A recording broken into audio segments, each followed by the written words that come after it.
Hasret kaldım ben sana, ne olur anlasana.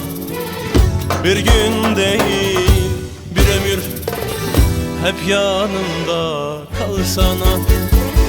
Gözlerine baktığımda ateş yanar canımda. Seni çok seviyorum, sevdiğim ol yanımda.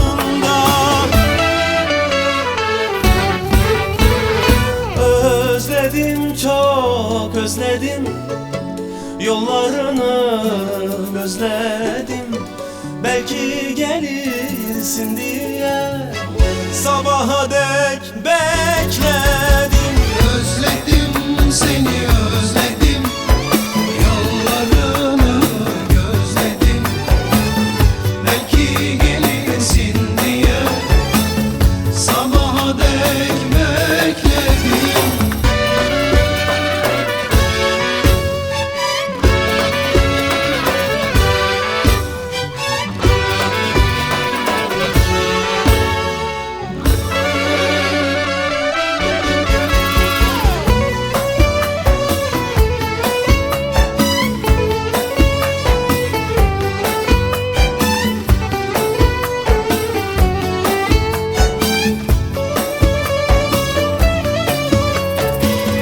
Gittiğin günden beri her gün bunalımdayım.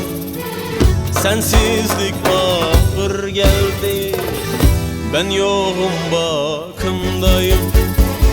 Gözlerine baktığımda ateş yanar canımda. Seni çok seviyorum, sevdiğim ol yanımda. Özledim, çok özledim, yollarını gözledim. Belki gelirsin diye sabaha dek bekledim.